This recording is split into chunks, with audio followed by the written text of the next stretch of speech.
তিতাবৰত একেটা পৰিয়ালৰে 3জনকৈ সদস্যৰ মৃত্যু।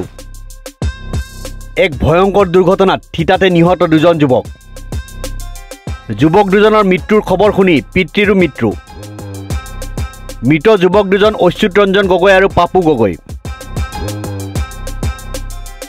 তিতাবৰত শোকাবহ ঘটনা। একেখন গাঁৱৰে একেটা পৰিয়ালৰে 3জনকৈ সদস্যৰ মৃত্যু। এই মৰ্মান্তিক ঘটনা সংঘটিত হৈছে তিতাবৰৰ খাৰখোৱা গাঁৱত। তিতাবৰৰ খাৰখোৱা গাঁৱৰ 2জন যুৱক অচ্যুত ৰঞ্জন গগৈ আৰু পাপু গগৈ কৰ্মস্থলীৰ পৰা ঘৰলৈ আহি থকা অৱস্থাত এক মটৰচাইকেল দুৰ্ঘটনাত পতিত হৈ 2 থিতাতে নিহত হয়। 2 যুৱক সম্বন্ধত ককাই ভাই আছিল বুলি জানিব পৰা গৈছে। এই মৰ্মান্তিক খবৰটো পাই দিক বিদিক হেৰুৱাই পাপু গগৈৰ পিতৃয়ে চৰম পন্থা বাছি লয়।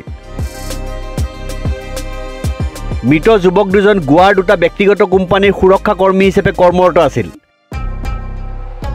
একেটা পৰিয়ালৰে 3জনকৈ লোকৰ মৃত্যু হোৱাত পৰিয়ালটোৰ লগতে অঞ্চলজুৰি শোকৰ ছাঁ পৰিছে।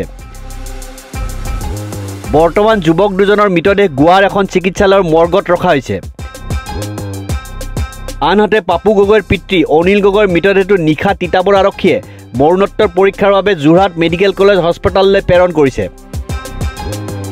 তিতাবৰৰ খাৰখোৱা গাঁৱৰ মাধৱ গগৈ আৰু অনিল গগৈ 2জনেই সহোদৰ ভাতৃ। মাধৱ গগৈৰ পুত্ৰ অচ্যুত ৰঞ্জন গগৈ গোৱাৰ হাউচকিপিং নামৰ এটা কোম্পানীত সিকিউৰিটি গাৰ্ড হিচাপে কাম কৰিছিলে আৰু অনিল গগৈৰ পুত্ৰ পাপু গগৈ তেওঁ পাৱাৰ গ্ৰীণ এটা সিকিউৰিটি কোম্পানীত কাম কৰিছিল। আজি সন্ধিয়াৰ সময়ত 2 ককাই ভাই এখন মটৰচাইকেলত থকা স্থানলৈ আহি থকা অৱস্থাত মটৰচাইকেল দুৰ্ঘটনাত পতিত হৈ মৃত্যু সাৱটি লয়। পাপু গগৈৰ পিতৃ অনিল গগৈ তেওঁ পুত্ৰ শোকত তেওঁক আচলতে মানসিকভাৱে আঘাত পাই নিজৰ স্বইচ্ছাই মৃত্যু সাৱটি ল'ব লগা হ'ল। এটা কৰুণ অৱস্থা।